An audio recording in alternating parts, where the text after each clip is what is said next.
welcome to Shifting Gears. I'm your host, Clutch. Joining me today are some three distinguished gentlemen.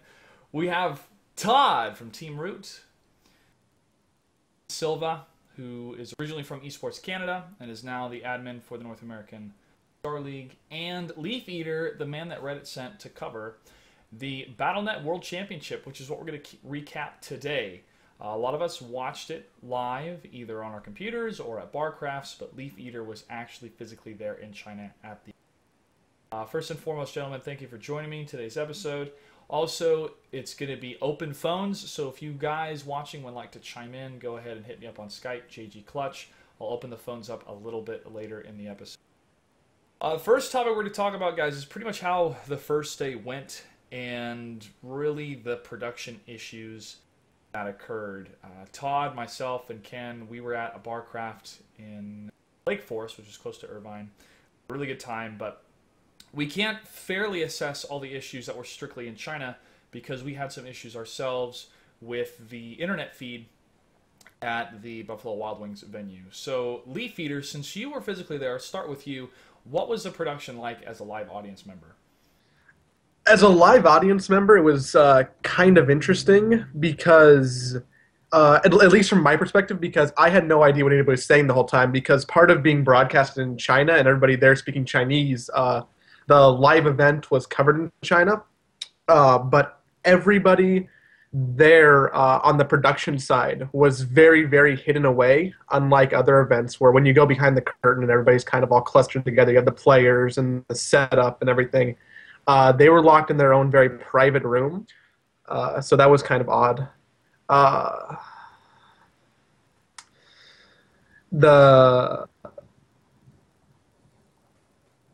What about like the sound quality? Because I know, language-wise, there's a lot of things that get lost in translation. Obviously, you don't really know what's going on. But what about like the sound quality itself? Because there was some feedback happening, and also video. What could you actually see game-wise of the screens that were presented?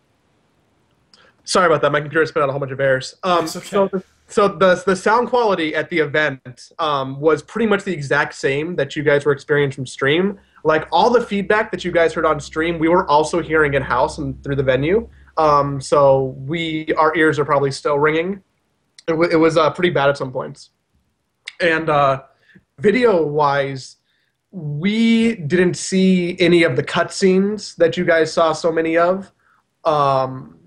We saw constant streams of the two Chinese hosts, like going through the crowd and talking to people. And also, when you guys would be watching clips on stream, we'd be seeing people in cosplay, like pandas on stage all the time. So it was a little bit weird. Okay. So they actually had hosts going out and talking to members of the audience, and that was streamed on the Chinese broadcast? Yeah.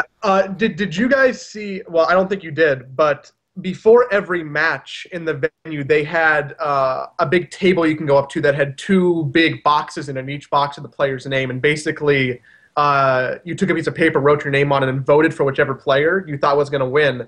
So after sets...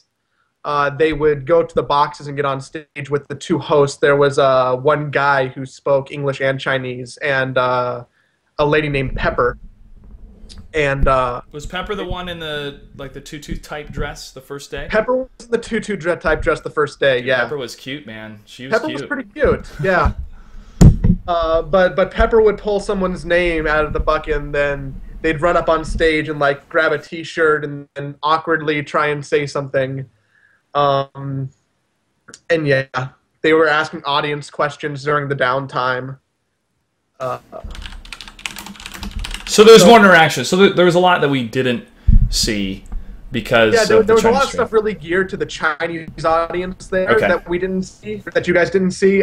You guys got to see a lot of Jim Raynor cutscenes, I believe. Yeah, that's pretty much what we saw. Now, I had suggested to Blizzard, this is my suggestion months ago, that they should hire myself and Red Eye, and one would be out in the crowd, or at least trying to have some sort of English interaction with the players that could speak English, and the other one would be part of a panel. And the panel would consist of a host, and then it would be three analytical people, analytical casters or whatever, and they would represent each race, and they would talk about the matchups, they'd talk about the games, and they would talk about kind of anything they needed to really to fill time until the next match was ready, instead of having to push it onto the casters, which happens too much in tournaments. And the reaction I got from Blizzard months ago was that they still had not determined what they were doing yet. And because this was in China, we all understood that there was no need for like an English host to pump up the crowd, because the crowd's going to speak Chinese. But in terms of the English stream, there needed to be something that accented the actual games and was entertaining for the crowd. And watching the cinematics over and over again really doesn't do that. What it does do is it maintains the image of Blizzard, and it makes it a little bit easier to focus on the other streams rather than, okay, we need to have a whole English team out there, and then we have the Chinese production team. But I heard that the Korean stream was really good. Somebody in chat, Max Rieger, said that the Korean stream was very good as well. I heard the same thing from David Kim, that the Korean stream did a good job in terms of production. I wasn't able to see it. So that was one thing that we noticed at home, definitely watching. Ken and myself and Todd, we were at a Barcraft, and when we first saw the production issues, we were like, oh man, like, this is not good. Todd, what was your thoughts initially from watching the broadcast? It started out not too well, with a couple open mics that a lot of people talked about, and there were some sound problems, but over time it started improving and getting better. It was no DreamHack or major tournament where we see almost no problems at all with the sound, but they did improve over time. Mm-hmm. And we had we had some lags where we were watching because there was no hard line, which was sad. But other than that, the Barcraft was a really cool experience. It was my first Barcraft ever. And on the next day, I watched from home, and it felt very comfortable, obviously, to be able to watch the 4 streams, to alternate between each and everyone. But I don't know, one part of me is very happy that we got to watch 4 streams at once and follow every game.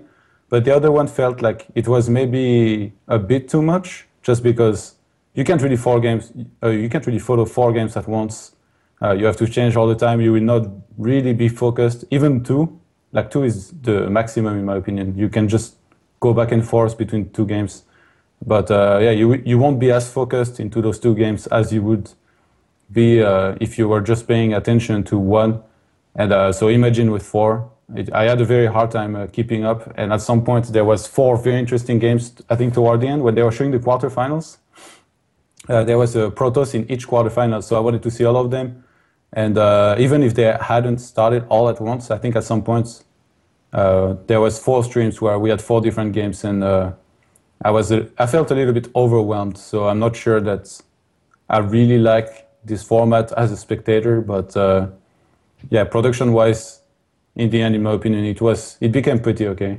Yeah. Well, every game was casted, and myself and Ken over the NASL, that's our tournament format where every game is casted. Ken, your thoughts initially? And was this your first? This wasn't your first Barcraft. You've been to Barcrafts before, correct? Yeah, I'm a veteran of Barcrafts from up in Canada, where Esports Canada basically helped organize a bunch of those. It was nice getting out there. They had a really good turnout. From the get-go, I'm still interested in seeing Spider. Who are you, Spider? Show us your face. But I think their production was not really the fault of Blizzard. I mean, I don't know all their internal workings, but I imagine it would have been some company that was contracted to do that. And I think it's just tough luck that happened. Yeah, well, we did come. Go ahead, Leaf Eater. As far as I know, the same company who did all the broadcasting and production were the same people who did the WCS Asia finals. They were their own little company, all outfitted in their own jerseys. And I didn't get to talk to any of them because none of them spoke a lick of English. But they seemed to have a whole bunch of control until problems started arising, like right at the beginning. And that's when Blizzard started to step in heavily and start to work with them more to get it all fixed so it didn't turn into even more of a train wreck. And I know Gunrun was there. I took cabs to the event both mornings, and he was just working his ass off to do all the little things he could, too.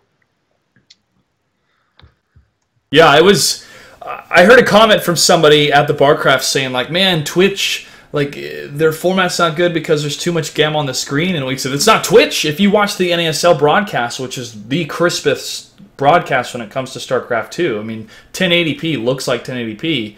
It's not Twitch. It was the outbound video signal or video codec coming from the event that made it too white on the screens. But you know, with all the production issues that were happening, I will say that day 2 was way better, and the games, the quality of the games themselves, carried this whole event. Definitely. The awkward, we knew it was gonna be, whoa, this is gonna be awkward when they had the panda on stage for like 2 minutes. And we're like, okay, this is cool. They have the cosplay thing, and then they brought out Kerrigan, and they brought out Nova and then Kerrigan. But it went on for too long. But that's almost like a difference in culture, because just being there, all of everybody who was at the event ate the cosplay up. And I know from like a North American Western perspective, it was really odd and awkward.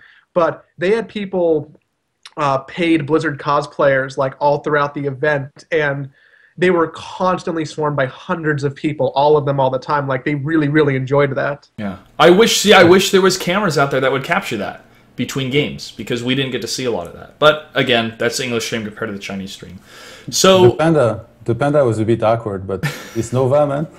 Yeah, they can keep Nova out there for a while. That was fine with me. They can put Pepper. Not awkward at all. They can put Pepper back out there. When I go to China, I want to meet Pepper.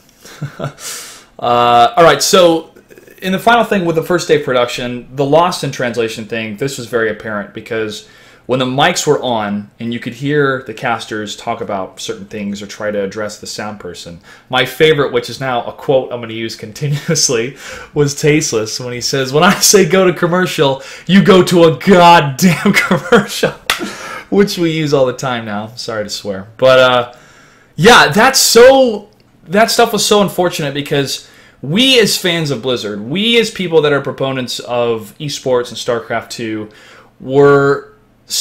we saw what Valve did with the International. We saw what Riot did with the World Championship for Season 2. This was, to us, Blizzard's answer to those events. And when we saw those production faux pas, even the microphone, like the headset, Production 101, when you turn, your mic shouldn't be here. It should be on the inside. So when you turn to face your casting partner, that mic doesn't cover your face. I mean, just real simple things that were not in effect. And to me, I was disappointed to see that. But we have to ask ourselves now, why China? Why did Blizzard choose to do this in China? And I have some thoughts, some opinions, and I think some solid answers on that. But Leaf Eater, since you were physically there, you saw the byproduct of that event firsthand with all the people. Do you feel that it was a success for Blizzard physically being in China for this event? It's very yes and no, very open to interpretation. I think it was a huge success for World of Warcraft, hands down. But as for the StarCraft 2 scene, which got the bigger stage and got twice as many chairs and screens, I don't know how engaged the audience really was, because they seemed really lifeless. And whether or not they'd call it a success just because they had a bunch of bodies there, I'm not sure. Okay. Well, what I was told was that for World of Warcraft, the stream numbers were low in America. I mean, they were just super low. But physically, the people there were going crazy for the WoW arena that happened there. Were you able to check any of that stuff out, or did you mainly stay with StarCraft? It's very, very true. Like, when Idra was on stage playing his games, there were more people on the other side of the event standing to watch people do WoW dungeons. Wow. Wow. Pandarian, Missa Pandaria, caters to the Chinese culture. Pandas, the music, the art style. And to me, this was the marketing train pulling into the Chinese station of this product, that we are bringing the experience of Blizzard, the live experience, sort of like a BlizzCon, to China. And with that type of product, and with World of Warcraft being so popular over there, I felt that the main reason why Blizzard wanted to be there, and they decided, listen, we're not going to do BlizzCon. Let's have the World Championship Series as well in China. It'll be great. Now,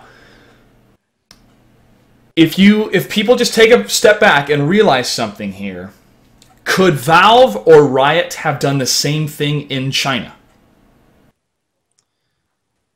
I don't know. If they would have wanted to do it right, I think they would have had to pump a ton more money than they wanted to into it. Okay. Well, I mean, China is still a semi-closed-off country. I mean, it's a communist, it's a People's Republic, communist China. And so to have an event in that country, to break into that area of the world, is still a pretty big deal. And production issues aside, I can see the reasoning why Blizzard chose to be in China. Now, Mike Morhaime has said next year it's going to be at the end of BlizzCon. I think a lot of people, especially in North America, were more excited to hear about that because it does allow for more control and I think better production quality and the loss of the translation issues. But, you know, there were some serious business benefits. Ken, when NASL went to Canada, I mean, that cost NASL, you know, a pretty penny compared to just trying to stay in California. But what did that mean to Canadians for NASL Season 3 finals to be in their country? Oh, that was huge. It was huge. And just from the people who were coming into the venue, you could just feel the energy that they brought with them because we had never experienced an event like that. And I think that's exactly what probably China had the same feeling when they went there. The numbers came out. People were ecstatic that this was going on. So I think it's something that there's a huge population in China, and I'm sure there's a tremendous amount of WoW players that, you know, just couldn't have received happier news finding out that that was going to be there for them. Yeah. I'd almost disagree just a little bit with that because I was at both events. I was at NASL 3 and BWC.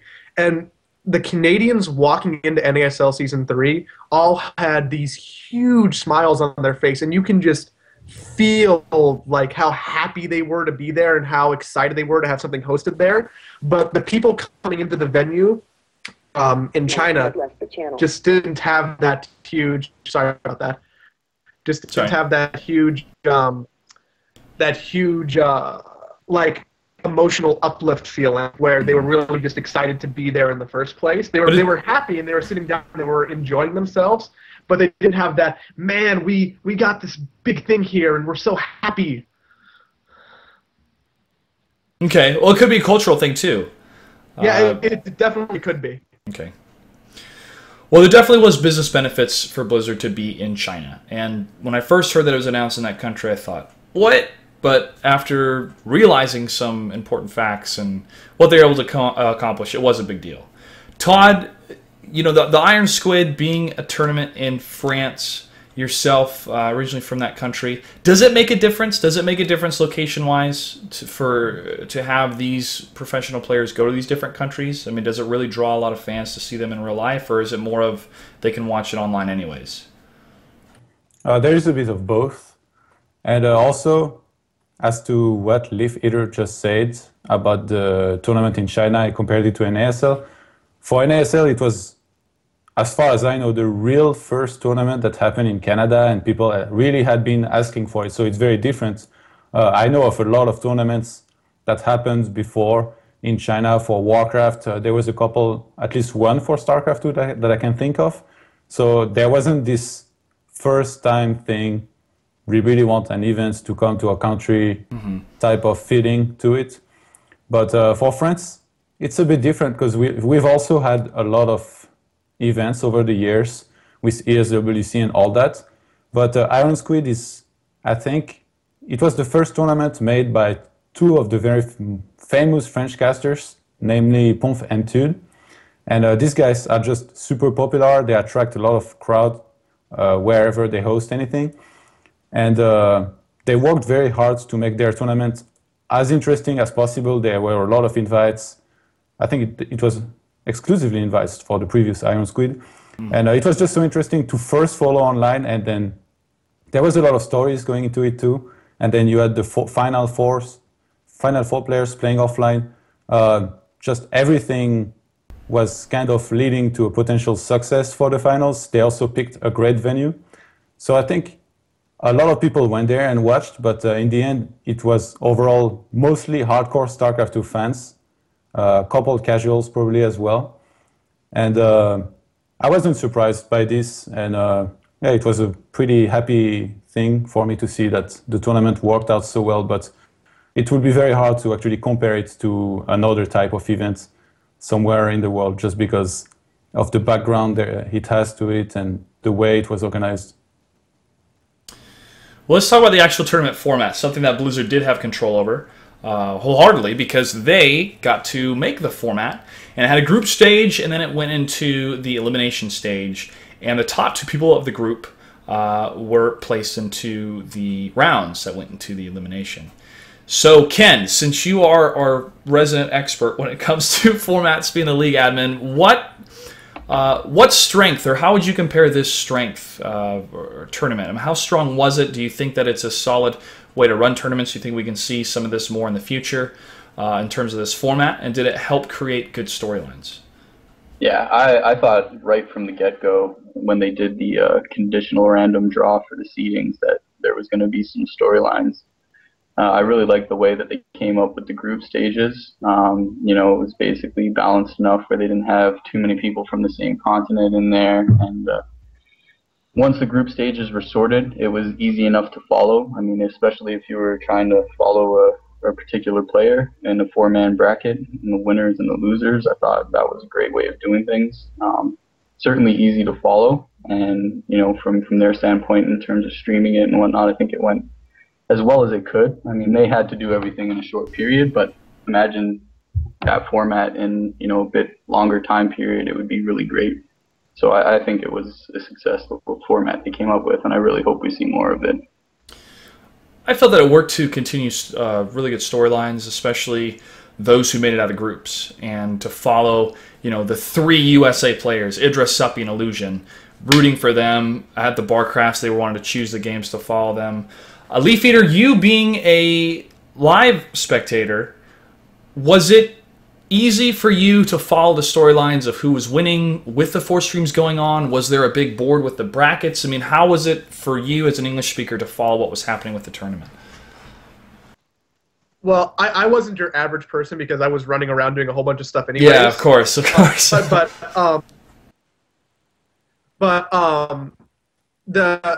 as brackets went, they had the best bracket setup that I've ever seen for a live event. They basically had this this big board that was built onto each side of the stage for both StarCraft and WoW, and it was already pre-printed on there, the group stages and the brackets. And after every match, they would take like big sheets of paper that had the flag, the race, and the name of who won the match, and just put it right up on the board to the next part of the bracket. So like an MLG board, except not a whiteboard and a lot bigger, really easy to follow, and it was updated really fast too. So that was an easy way to keep up with stuff.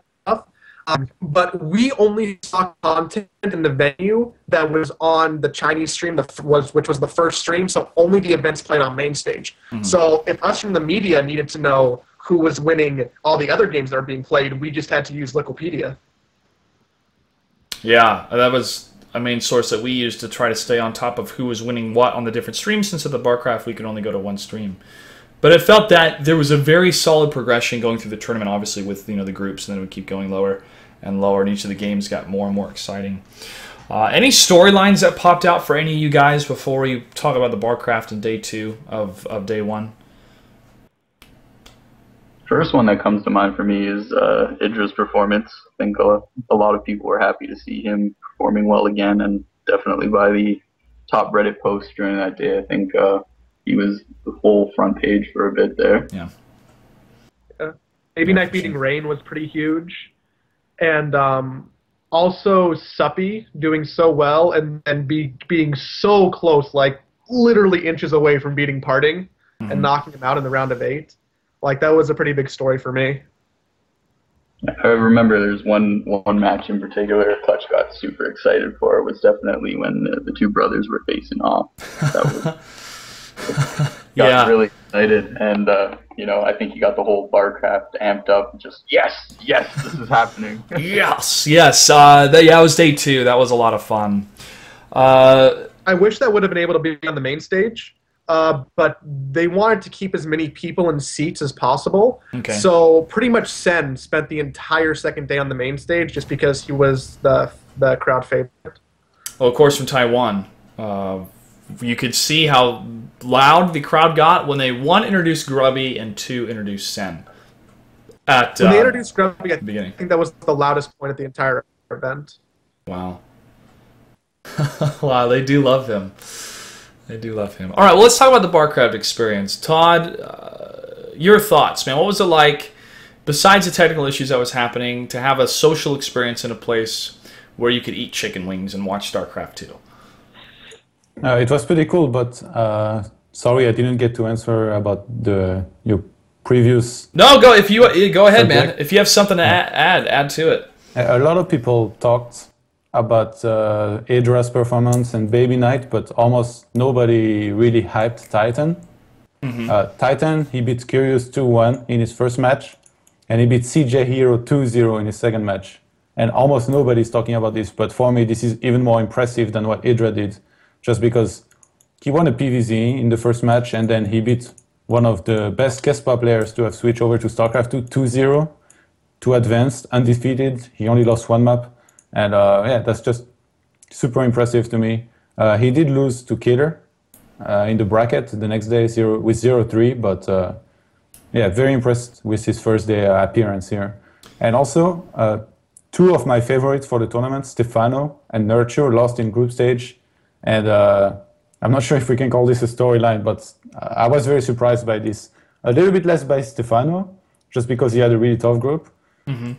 I guess Nurture did too, but I don't know, like for me, these guys were supposed to be in the top 8, maybe even top 4 potentially, and now they lost in group stage, which just goes to show how tough these kind of tournaments are. Yeah, especially with the performance of Idra, like Ken mentioned, that it was down to Idra and Stefano, and Idra won it, so he would advance and Stefano did not. Yeah, Titan was interviewed by Froden through GameSpot. And everything Frodan did over the weekend was phenomenal. If you haven't gone and watched it.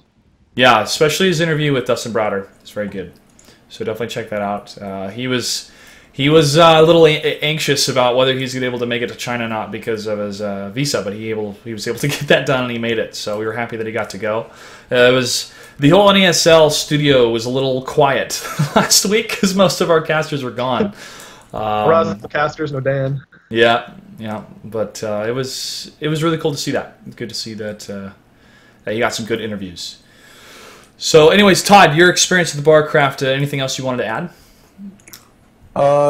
It was very cool. The guy in charge of the Barcraft, Caleb, I believe his name was really nice. As soon as we got here, he talked to us a bit, made us feel comfortable, and then he always kept us in the loop as to what was going on, what was going to happen, the way the stream was handled and everything. And there was a lot of giveaways, actually, at the Barcraft. I didn't expect this, and I was pleasantly surprised. I got like 1 shirt and a couple of things, like a key strap, I think it's called, with the Protoss logo on it. So I'm actually very happy about this. I feel like a little kid, who just got some gifts. Man. Cool. You were a bit of a celebrity there, too, so that was pretty cool. As people talk to you. Let's talk about day 2. Production-wise, gentlemen, to me, it felt a lot tighter. It felt that whatever issues they were having were ironed out, and it just felt a lot crisper. It was game, cinematics for a little while, game.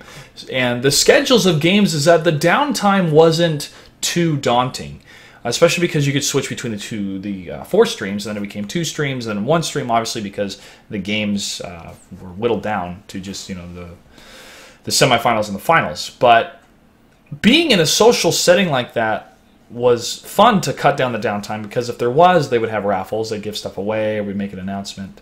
And seeing the Carbot animations was pretty neat as well. I'm glad that guy has a lot of clout, or as much following, that he was featured on Blizzard, and they did play those a lot. But like I said, there needs to be improvements between games. This was the same issue that happened at BlizzCon. I've already talked to Blizzard about this. I'm sure a lot of people have brought this up with Blizzard, and hopefully they will take certain precautions and steps to fix the in-between thing. Now, the brothers casting brothers, like you guys mentioned, was, I think, the defining moment of the whole event. Because so many people, even myself, when I was first getting into esports, was thinking, why don't Sean and Nick cast together? And when I knew the answer before, and then watching the Real Talk episode with JP, where Tasteless explained, like, listen, Artosis and I wanted to build our own brand. We wanted to stick with that brand, and Sean was going to build his separate brand. There wasn't like any kind of bad blood or rivalry, really. It was just to create the separate brands to make them strong enough. And I feel that both brands are super strong right now with the Day 9 Daily, and then, of course, with Tastosis. But with Lucifron and Vortex playing against each other as two brothers from Spain, and Reddit crying out that this should happen, but honestly, it was probably the two brothers that said, hey man, it'd be really cool if we did this.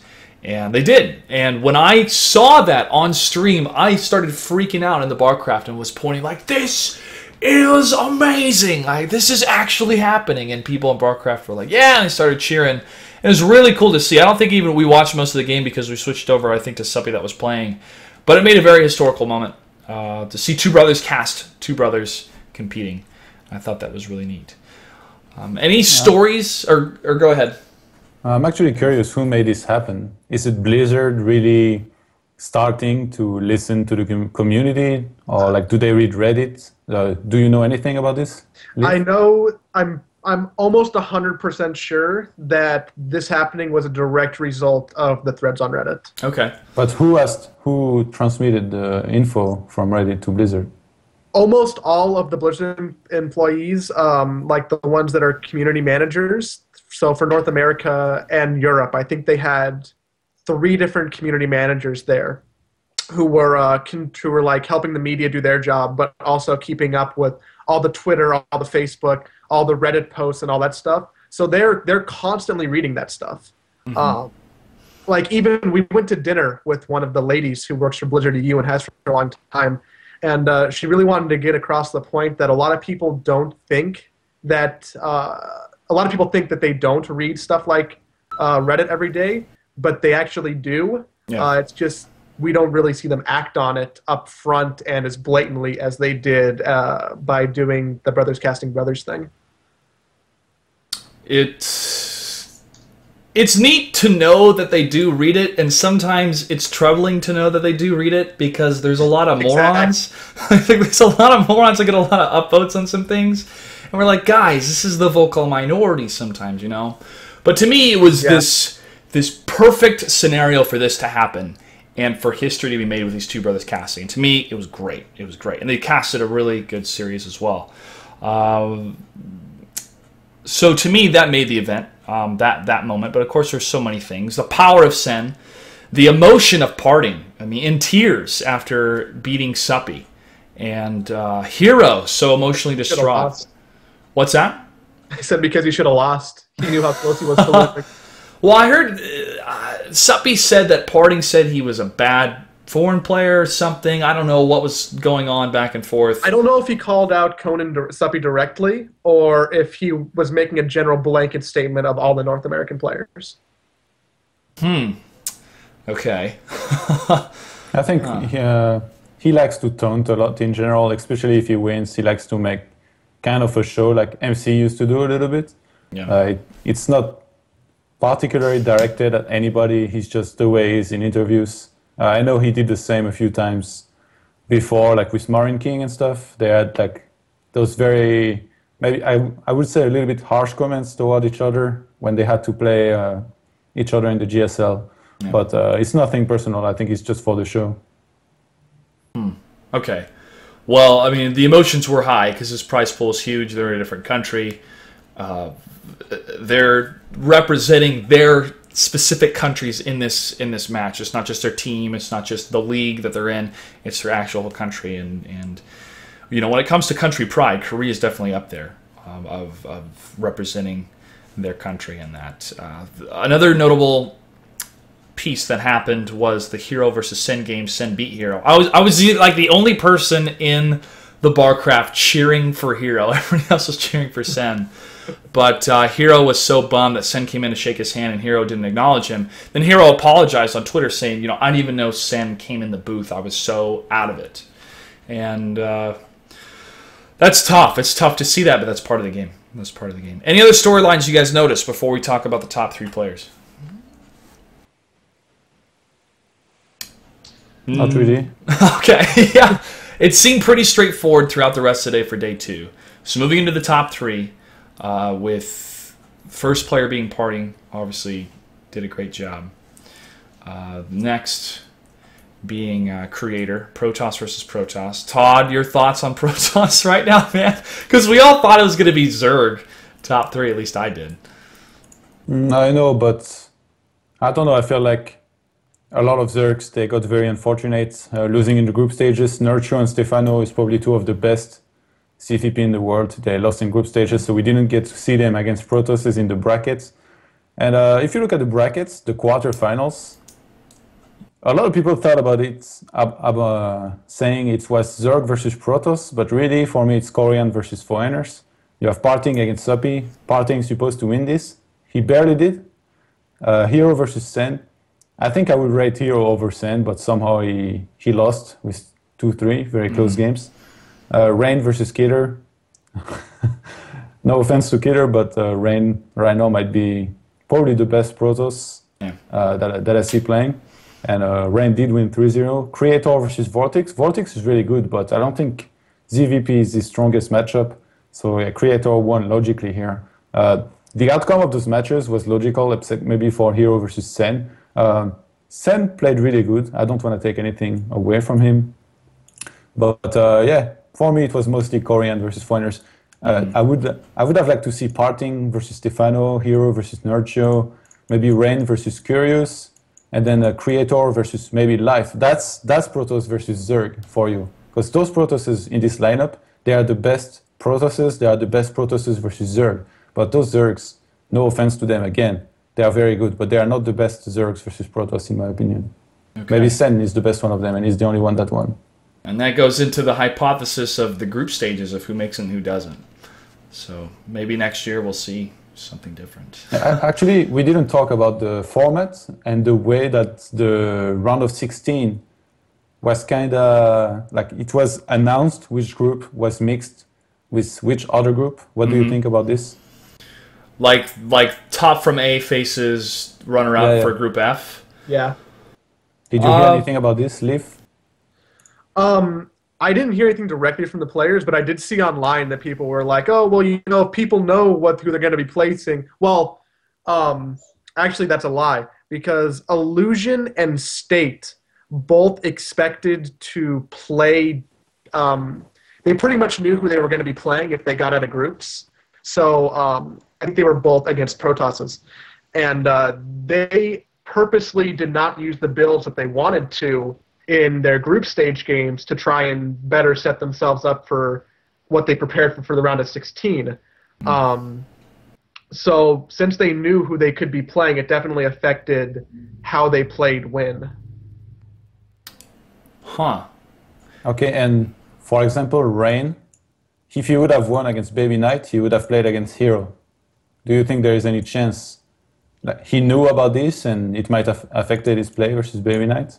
I think that it would be silly to say that he wouldn't know. I'd assume that all of these players know absolutely everything about the brackets and how the formatting works. So I'm sure that it was a thought through his mind, like, if I win, this could happen. If I lose, this could happen. But whether he decided to say not play his best against Baby Knight to purposely get put into a different bracket, I mean, it's really hard to speculate. You don't want to throw accusations at anyone. Well, was there a bracket there at the venue? I'm curious. Was there a bracket where there was a bracket at the venue, but it wasn't the same. It was the same exact bracket, obviously, and but it didn't say at the venue like winner from A plays second of G. So maybe they didn't know. How much time do they have? Do they from the schedule? Do the players know that, hey, I have an hour until my next game so I can go check replays of different matches on my potential opponents? You know if that was a thing, Leaf Eater? all the players had a really good idea of about when they were playing next, especially the players who had a longer time break, like, oh, we don't have to play until about 3 hours. So as far as I know, the time of when they were playing was very well communicated to them. Okay. All right. Ken, day 2 of Barcraft, it was a different experience. I thought it was a better day. The crowd was more enthused, probably because the matches meant more because we were getting further in the tournament. Your thoughts on the crowd for day 2? There definitely was more Blizzard people there. Yeah, the crowd was really cool. Second day around, especially the guys that we were sitting with at the table. And we think we had those 2 guys sit down with us. We didn't know them, but we got along great. And they were big fans, so they brought the energy to the table too. Yeah, again, also I know Todd mentioned it, but a big shout out to Cable for running the Barcrafts. I think he did a great job. Both nights, especially dealing with technical difficulties. I know running Barcrafts can be pretty stressful and it's sometimes frustrating, but I think he did a great job doing it. And, I didn't hear any complaints from anybody else in the crowd, which was nice. Yeah, I really didn't hear any complaints either. The staff was great. I was told by Caleb that they really enjoy the Barcraft patrons because they tip well and they're well behaved. They're unlike some other sports things that happen and people get into fights and whatnot. So they like the business that Barcrafts bring in. And for us, it wasn't too far away to go both days. And sitting with What Barcraft did you guys go to? We went to the SoCal one, which was in Lake Forest at the Buffalo Wild Wings, and then the one in Irvine on Saturday at the Buffalo Wild Wings. Okay. It was so packed that we had to share tables because there just wasn't enough chairs to just people have kind of their own individual space. We all had to pretty much use all the chairs there, but it was a really good time, and it was so cool to experience those tournaments in a big social setting where I don't have to work. I don't have to pump up the crowd, but I still felt so excited to watch these different matches that I would cheer and get loud for different people. And we did a USA chant. Ken, who's Canadian, joined me in the USA chant, so that was cool. You're going to get me in trouble. Yeah, they're going to take your Canada card away, man. But it was a really good time. And so besides all of the production issues that happened, I felt that this was a definite success because it brought a lot of people together to experience StarCraft 2 in a huge way, in a global way, and to crown a world champion, and that world champion is Parting. It was funny at the end when Pepper was on there, looking very cute, but she was telling the guys in English, please leave the stage and Parting go to the front, and they don't speak any English at all. So she doesn't speak any Korean, so she's trying to communicate to them in English. It was a Chinese lady speaking English to a bunch of Koreans, much wrong. Yeah, I was laughing so hard, but still, it was really cool to see that, and I'm glad that we got to experience it. And day 2 was solid day, and I felt that it was a great tournament, and there was a lot of money in Parting's pocket. Anything else, gentlemen, that we would like to cover about the BattleNet World Championship before we talk about what's happening next with StarCraft 2 in terms of esports? I think that, there should be some thankfulness towards Blizzard for doing something like this. It's not easy, especially doing it in China, like we mentioned before. And, with some positive encouragement from the community or from anybody, any feedback that's positive for them, I'm sure thanks is always appreciated. So I'd like to thank Blizzard for everything that they did to make this happen. Yes, I like to echo that sentiment. Thank you, Blizzard. It's still pioneering efforts, and you guys had the vision. Just we look forward to having it in the States next year. I think that they definitely could take a lot of knowledge from what they put on this weekend and bring it into the next one next year, and have it at Anaheim in the States, where you can have more people who can do a better, more trustworthy production. So hopefully I know that they're going to learn, that they learned a lot from this event, but how much of it they're actually going to carry over to make the next one better is yet to be seen. We'll see. BlizzCon 2013. Todd, anything else to add before we talk about these next couple of weekends? I really agree with you guys. Uh, I'm very thankful to what Blizzard did, and also I'm pretty sure this wasn't a one-time thing, and this is a very good thing for esports. I know that I'm pretty sure that Blizzard are going to have another BWC just like this one, or a similar one, and that makes me very happy.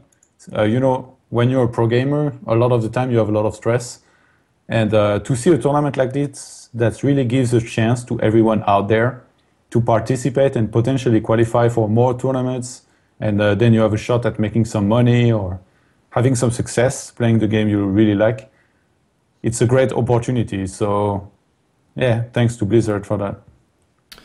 All right. Well, StarCraft 2 Esports is not done yet. We still have, at least 5 more events. This upcoming weekend is DreamHack Winter, which is a huge celebration. It's not just a specific esport event. It's a huge gaming convention party that's happening in Jönköping, Sweden. I don't know if I pronounced that right. But looking forward to that. It's going to be watching a lot of StarCraft there. We have IEM Singapore, another Chinese event. So back to China. With, a lot of Zergs. Yeah, a lot of Zergs back with ESL. IPL 5 is the following weekend, which is in Vegas. Woo! And that is also going to be the GSL finals. This GSL season feels like it's going so fast, but it has to because the finals are going to be, I think it goes from round of 8, right? From round of 8 down to the finals. IPL 5. The production crew from GOM TV is in charge of all the production for StarCraft 2, both for IPL and obviously for the GSL, which is exciting. Isn't it round of 4 for GSL? Because they already played round of 8. Okay, then it has to be round of 4 then. Into the finals. And then the World Cyber Games finals in China. 3 events in China in like 2-week span is happening. That's Counter-Strike, Crossfire, World of Tanks, FIFA, StarCraft 2, Dota 2, I believe. So they have a lot of games there. Now, some people have said that WCG has kind of fallen off the wagon for a bit. They did have a cut to their budget because they had some different leadership that moved into Samsung, but it's still very much alive, and a lot of people have qualified from the StarCraft 2 scene that will be there. So that's exciting as well. And, of course, I'm going to super plug this, the North American Star League Season 4 Finals.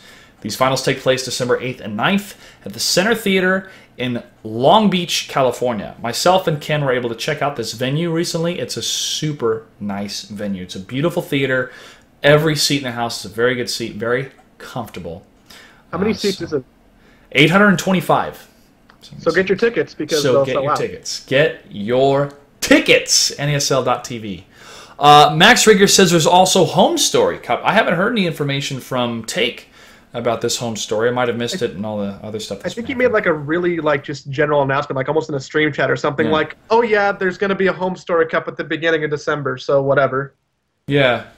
There was talk of Ganji going. That's the most I've heard about it. So that's cool. We got to cast the Homecraft event with Take because he had made a plan to watch an MLG arena that didn't happen because they switched everything to the MVP tournament. So he had all these people coming to his area, to his house, and they're like, all right, we'll throw on a tournament, NASL. And so we teamed up with him, and it was a lot of fun. We had a lot of good viewers. So Take's a cool guy. All right, so now is the time for the audience to call in on Skype. Skype's JG Clutch. You would like to chime in on your thoughts about the BWC. You have a question or something, go ahead and call in. Taking calls now. But until we get some calls, Leaf Eater, I want to say congratulations on being the representative Reddit to go to the event. I'm sure you had a great time. Any crazy stories, crazy events? You probably did not get mugged by... No, but someone did try and steal my camera in the bathroom once, so that was fun. Wow. So in China, you don't, going outside to smoke isn't really a thing. You just go to the bathrooms and smoke, which is really disgusting. Huh. Yeah, there's like a fog in the bathroom from all the cigarette smoke. And it's the same in Korea.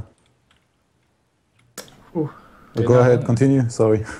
No, I didn't know that it was the same in Korea. That's just interesting. I've never heard or even knew anything like that. It was just so odd. I never wanted to pee ever. Any juicy stories from the after parties? Or anything you can share?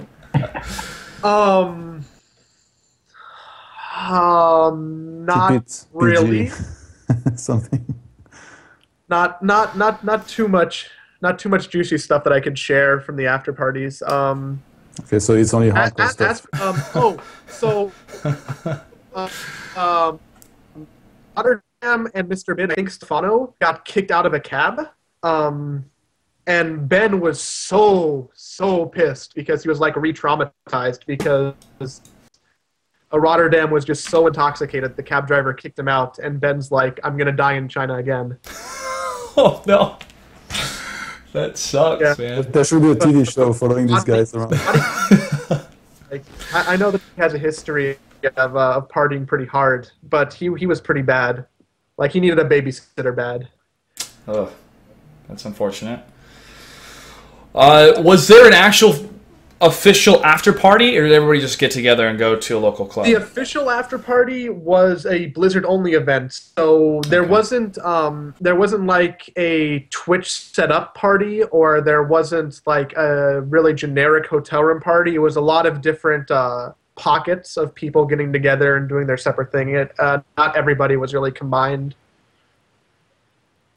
All right, that's one thing I've really missed in these last number of MLG events. There's been no official after party. The after party that Twitch put on in Columbus was one of the best parties I've ever been to, period, like of all time. It was so fun. So it's kind of unfortunate, but as long as everybody's in a safe place afterwards, you know. Yeah. Well, the hotel that Blizzard put us up in was unbelievably phenomenal. Wow, cool. I said people got food poisoning from the sushi there. Yeah, I believe it was Adabisi and Grubby.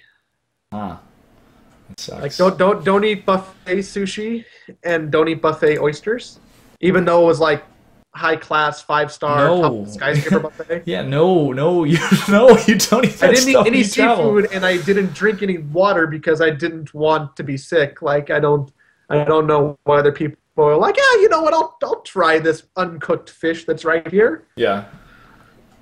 All right, we have one person trying to call in, but I don't know if they're going to be able to call again because I tried to call earlier.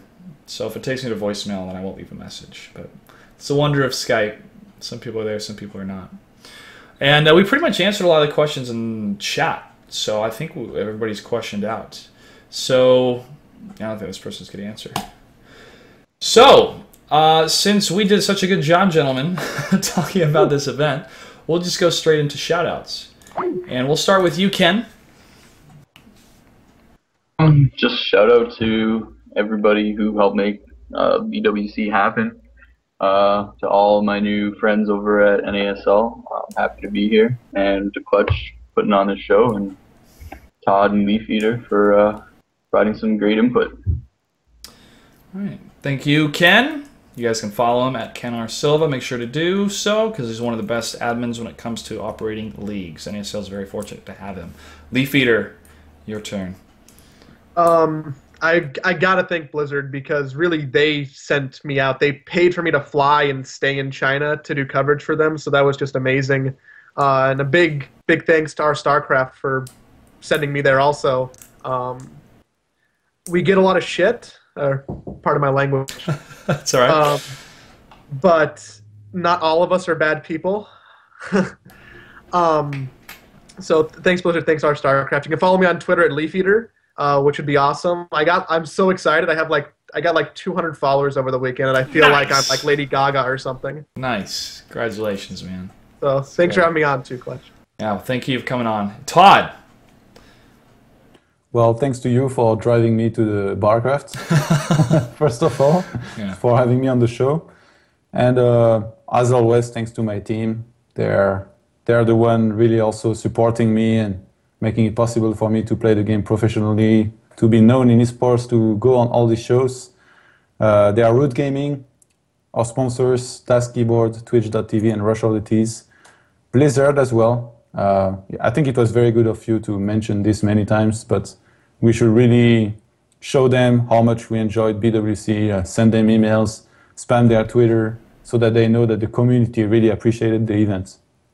Yeah, and we did. We all did. And I'm glad they put it on. It was a great event. I'll remember it for the rest of my life, really, especially the end when parting won and seeing the two brothers, the Plot brothers, cast two brothers from Spain. It was great. Well, thank you, gentlemen, for being on the show. As always, viewers, you can follow me on Twitter at Clutch08. Now, there will not be a show next week because I will be not in this country. More details will be announced here pretty soon, but a pretty big deal. And then the following week, we are prepping for the North American Star League Season 4 Finals. This is going to be a great event. It's going to be a more intimate event with 8 players, 8 of the top players that make it out of the playoffs and the wild cards. So this is an event you definitely want to check out if you can check out one event this year and you want to have a really good seat and a really comfortable seat all day. But we've worked very hard in the season, and we're seeing some very cool storylines develop. And I really look forward to see the culmination of all these storylines happening as we crown another victor, Season 4 champion. That's December 8th and 9th, NASL.TV for more information. You can purchase your tickets on the website or through Ticketmaster. It's that big of a deal. You can get your tickets on Ticketmaster. And it's in Long Beach, California. And the hotel is right across the street. It's very nice as well. Let's see. Anything else? So, yeah, so the next 2 weeks there will not be a Shifting Gears episode. And I believe that's it. That will bring us into kind of the end of the year, into mid-December. December 21st, 2012, the Mayans and the Egyptians predict that's going to be a change in the consciousness of humankind. We'll see what happens. But just make sure you have plenty of water and food in case all the bad stuff goes down. Thanks for watching. Catch you guys later.